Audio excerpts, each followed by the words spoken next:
Good morning student, myself Anita Gautam, Education Department from City Group of College. I welcome you all in this online lecture series. I am going to teach you Economics BLED second year. मैं आप सभी का इस online lecture series में स्वागत करती हूँ. This is my second lecture. यह मेरा इस विषय का दूसरा लेक्चर है. पहले लेक्चर में मैंने आपको यूनिट फर्स्ट के विषय वस्तु से अवगत कराया था और मैंने यूनिट फर्स्ट के टॉपिक डिमांड के बारे में बताया था. डिमांड में मैंने आपको मीनिंग, डिफिनीशन एंड टाइप बताया था. आगे इस लेक्चर में भी हम मांग को ही कंटिन्यू करेंगे. आज हम पढ़ेंगे कि मांग सूची क्या होती है और या मांग तालिका क्या होती है और लॉ ऑफ डिमांड क्या होता है. तो हम शुरू करते हैं. सबसे पहले मांग सूची और तालिका पढ़ते हैं. जैसे सूची और तालिका का यह आशय होता है कि जब हम किसी भी टॉपिक को तालिका यानी सारणी बना के व्यक्त करते हैं तो वो हमारी सूची या तालिका कहलाती है.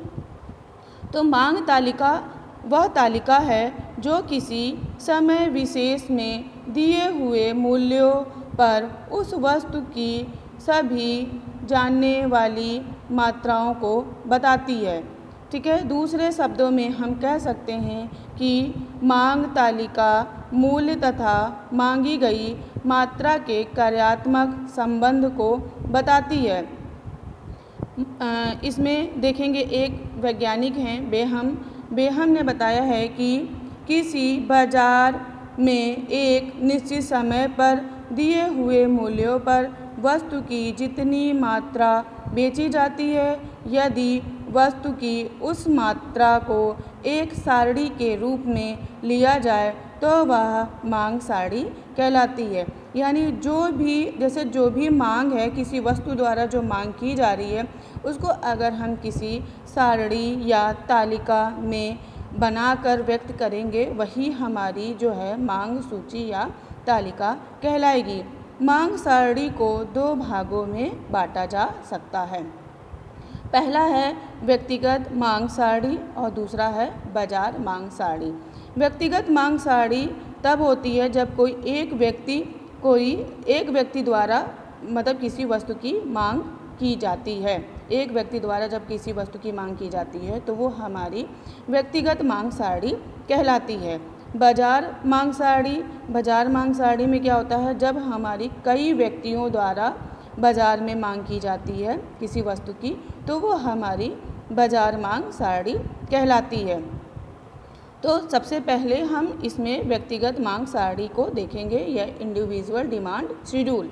ठीक. यह सारणी व्यक्ति विशेष के संबंध में यह जानकारी प्रदान करती है कि वह किसी समय विशेष में दी हुई कीमत पर उस वस्तु की कितनी मात्रा को क्रय करता है. इस प्रकार मांग तालिका किसी वस्तु या सेवा की कीमत तथा उसकी मांगी गई मात्रा में क्रियात्मक संबंध प्रकट करती है. ठीक है. कि कोई व्यक्ति कितनी वस्तुओं की मांग कर रहा है, उसमें व्यक्तिगत मांग सारणी द्वारा इसको हम इस प्रकार व्यक्त करेंगे. जैसे कि यह तालिका दे रखा है और इसमें पहले में दे रखा है मूल प्रति इकाई और दूसरे में दे रखा है कि x वस्तु की मांग.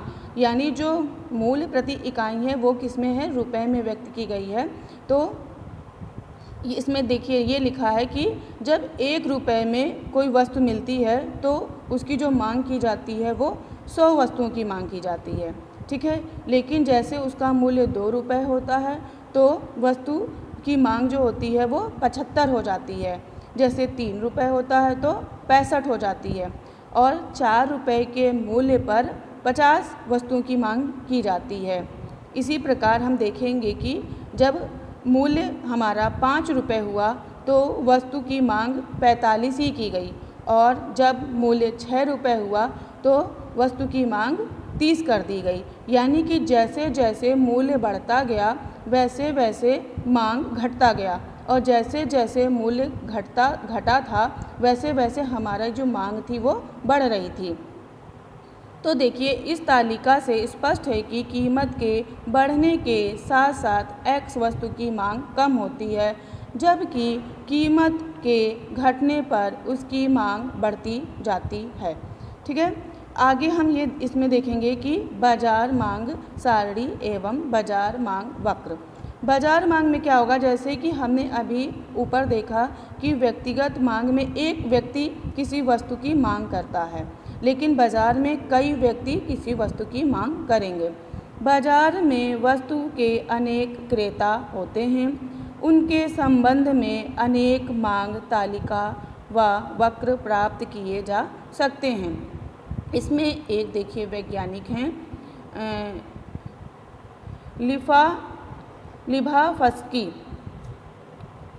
लिभाफस्की के अनुसार इन्होंने ये बताया है कि किसी निश्चित समय पर सभी संबंधित कीमतों पर सभी उपभोक्ताओं द्वारा खरीदी जाने वाली किसी वस्तु की मात्रा को बाजार मांग तालिका के रूप में परिभाषित कर सकते हैं। यानी कहने का तात्पर्य है कि बाजार मांग वक्र को हम उद्योग मांग सारणी भी कह सकते हैं। बाजार मांग तालिका दो प्रकार से ज्ञात किया जा सकता है। पहला है कि विभिन्न व्यक्तियों को व्यक्तिगत मांग तालिका को जोड़ देने के बाद बाजार मांग तालिका को ज्ञात किया जा सकता है। मतलब अगर बाजार में एक से अधिक व्यक्ति हैं, जैसे 2 या 3 या 4 जितने भी व्यक्ति हैं, उनको लास्ट में जोड़ के जो हम तालिका तैयार करते हैं, जोड़ के जो भी मांग आती है उसके आधार पर हम बाजार मांग तालिका ज्ञात कर सकते हैं। दूसरा है कि मांग तालिका को ज्ञात करने की दूसरी विधि यह है कि बाजार के सभी क्रेताओं में से प्रतिनिधि क्रेता का चुनाव कर लिया जाता है। फिर प्रतिनिधि क्रेताओं की मांग से कुछ क्रेताओं की मांग को गुणा कर दिया जाता है। इस प्रकार बाजार मांग तालिका प्राप्त हो जाती है। इसमें देखिए थोड़ा सा ये हमारा जटिल प्रक्रिया हो जाएगी, क्योंकि इसमें हम क्या करते हैं, पहले प्रतिनिधि चुनते हैं, उसके बाद प्रतिनिधि की मांग से कुल क्रेताओं की मांग को गुणा करते हैं। तो ये हमारी थोड़ी जटिल प्रक्रिया हो जाएगी, इसलिए हम हमेशा पहली वाली विधि को अपनाते हैं। दूसरी विधि जटिल है, इसलिए इसका प्रयोग बहुत कम किया जाता है। अब हम विभिन्न कीमतों और उससे संबंधित मांगों को मिलाकर एक बाजार मांग तालिका की रचना कर सकते हैं। उदाहरण के लिए देखिए, बाजार में हमने पहले ही भी बताया कि इसमें कई व्यक्तियों की बात की जाती है। तो यहाँ पे देखिए, यहाँ 3 व्यक्ति लिए गए हैं बाजार में, ए, बी व सी, 3 व्यक्ति लिए गए हैं। इनकी अलग अलग मांग के आधार पर बाजार मांग ज्ञात की जा सकती है। तो देखेंगे जैसे क्या है कि कीमत देखिए हमने वही ले रखी है, 1, 2, 3, 1 रुपये, 2 रुपये, 3 रुपये, 4 रुपये, 5 रुपये और 6 रुपये। लेकिन जो व्यक्ति ए है, बी है, सी है, इनकी जो मांग है वो अलग अलग है। लेकिन जैसे कि जब हमारी कीमत 1 रुपये है तो ए द्वारा जो मांगी गई मात्रा है वो कितनी है, 10, और बी द्वारा 8 और सी द्वारा 7। वही मूल्य जब हमारा 2 रुपये हो जाता है तो ए द्वारा मांगी गई मात्रा हो जाएगी 8, बी द्वारा मांगी गई मात्रा हो जाएगी 7 और सी द्वारा हो जाएगी 5। इसी प्रकार हम आगे देखेंगे कि जब हमारी कीमत 3 रुपये हुई तो ए ने 7 वस्तुओं की 7 वस्तुओं की मांग की और बी ने 5 और सी ने 4। फिर जब हमारा 4 रुपये मूल्य हो गया तो ए ने 5 वस्तुओं की मांग की, बी ने 4 और सी ने 3। फिर आगे देखेंगे कि जब हमारी कीमत 5 रुपये हो गई तो ए द्वारा मांगी गई मात्रा वस्तु की कितनी हो गई, 4, बी द्वारा हो गई 3 और सी द्वारा 2। आगे देखेंगे फिर जब हमारी कीमत 6 रुपये हो गई तो ए द्वारा वही मात्रा कितनी हो गई, 3, और बी हो गई 2 और सी हो गई 1। यानी इसमें लेकिन एक एवरेज ये भी देखेंगे कि जब 1 रुपये कीमत थी तो भी डिमांड जो थी देखिए ए द्वारा 10 की गई थी और बी द्वारा 8 की गई थी और सी द्वारा 7। लेकिन जब 6 रुपये हो गई तो ए द्वारा 3 हो गई, बी द्वारा 2 हो गई और सी द्वारा 1 वस्तु की मांग हो गई। तो ये हम देखेंगे इसमें भी यही है कि जो संबंध है हमारा वो वही निकल के आ रहा है कि जब मूल्य हमारा कम होता है तो डिमांड हमारी बढ़ जाती है वस्तुओं की, और जब हमारा मूल्य बढ़ता जाता है तो हमारी डिमांड जो है वो कम हो जाती है। देखिए इसमें जैसे बताया कि 2 विधि होती है। 2 विधि में एक में क्या करते हैं हम पूरे जो भी व्यक्ति होते हैं उनको लास्ट में जोड़ के और एवरेज के साथ निकाल लेते हैं। तो इसमें भी देखिए हमने ऐसे ही किया, ए द्वारा, बी द्वारा और सी द्वारा जो भी रुपए के हिसाब से डिमांड की गई वो हम लास्ट में जोड़ लिए। यानी जब 1 रुपये कीमत थी तो टोटल हमारा 25 आ रहा है। जब 2 रुपये कीमत हो गई तो वस्तुओं की जो मांग है वो बाज़ार में 20 हो गई, और 3 रुपये पे 16 हो गई, और 4 रुपये पे वस्तुओं की मांग हमारी 12 हो गई। 5 रुपये मूल्य पे हमारी वस्तुओं की मांग 9, और 6 रुपये के मूल्य पे हमारी वस्तुओं की मांग जो है वो 6 हो गई। यानी यहाँ पे भी ऑल ओवर में भी जैसे जैसे हमारा मूल्य बढ़ता जा रहा है डिमांड घटता जा रहा है, और जैसे जैसे मूल्य कम था तो हमारी डिमांड क्या थी, ज़्यादा थी। ये हमने तालिका जो है तालिका बनाना सीखा कि व्यक्तिगत तालिका क्या होती है और बाजार मांग तालिका क्या होती है। अब आगे हम पढ़ेंगे मांग का नियम यानी कि लॉ ऑफ डिमांड। तो लॉ ऑफ डिमांड क्या होता है, मतलब जो नियम होता है, नियम में देखिए आप समझ गए होंगे कि जो नियम होता है उसका यही होता है कि जैसे जैसे हमारी मांग बढ़ेगी कीमत घटेगा, कीमत बढ़ेगी मांग घटेगा, कीमत बढ़ेगी तो मांग घटेगा। तो इसमें यही इसका नियम हो जाता है। तो हम यहाँ पे फिर ये देखेंगे कि हमें ज्ञात है कि किसी वस्तु की कीमत तथा उसकी मांगी गई मात्रा के संबंध को मांग या मांग का नियम कहा जाता है। किसी वस्तु की कीमत व उसकी मांग के बीच विपरीत संबंध पाया जाता है। ठीक है, यहाँ पे विपरीत संबंध का मतलब यही हुआ कि एक बढ़ेगी तो एक घटेगी, एक घटेगी तो एक बढ़ेगी, यही विपरीत संबंध हुआ। हम कह सकते हैं कि अन्य बातें समान रहने पर, अन्य बातें समान रहने के मतलब यहाँ पे यह है कि जैसी परिस्थिति आज है वैसी परिस्थिति बाद में होने पर भी वस्तु की कीमत घटने से उसकी मांग बढ़ती है और कीमत बढ़ने से मांग घटती है। ठीक है, एक परिभाषा देखेंगे मांग के नियम की परिभाषा जो है मार्शल ने दिया है एक, कि मांग के नियम का सामान्य कथन यह है कि वस्तुओं की अधिक मात्रा की बिक्री के लिए उसके मूल्यों में कमी होना चाहिए ताकि उस वस्तु के क्रेता अधिक हो सके। ठीक है, दूसरे शब्दों में मूल्य गिरने से मांग बढ़ती है और मूल्य बढ़ने से मांग घटती है। ठीक है, उन्होंने ये बोला है कि अगर हम किसी वस्तु की मात्रा की बिक्री चाहते हैं तो उसके मूल्य में अगर हम कमी कर दें तो हमारा जो वो वस्तु है उसके क्रेता अधिक हो जाएंगे। दूसरा है सैमुएल्सन के अनुसार इन्होंने बोला है कि अन्य बातों के समान रहने पर यदि किसी वस्तु को अधिक मात्रा बाजार में आती है तो वे वस्तुएं कम मूल्य पर ही बेची जाएंगी। ठीक है, परिभाषा से देखिए यहाँ पे स्पष्ट होता है कि मांग का नियम कीमत के परिवर्तन के परिणाम स्वरूप केवल मांग के परिवर्तन की दिशा का बोध कराता है, मात्रा का नहीं। यहाँ पे हम ये भी देखेंगे कि जब इसका मांग का नियम का वो बनता है डायग्राम, तो इसमें हम हमेशा देखेंगे कि इसमें ऋणात्मक संबंध पाया जाता है। अब हम आगे देखेंगे मांग के नियम की मान्यताएं। मांग के नियम की मान्यताएं क्या क्या होनी चाहिए, तो ये है, इसमें सबसे पहला है कि उपभोक्ता की आय में किसी प्रकार का परिवर्तन नहीं होना चाहिए। मतलब उपभोक्ता की जो आय है उसमें हम किसी प्रकार का परिवर्तन नहीं करेंगे। ठीक, नहीं होना चाहिए। ये हमारी मांग के नियम की मान्यता सबसे नंबर 1 पर है।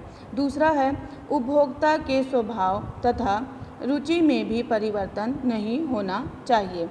तीसरा इसमें देखेंगे कि क्या मान्यताएं हैं। तीसरा मान्यता ये है कि अन्य संबंधित वस्तुओं की कीमतों में भी किसी प्रकार का परिवर्तन नहीं होना चाहिए, अर्थात वे सब समान रहें।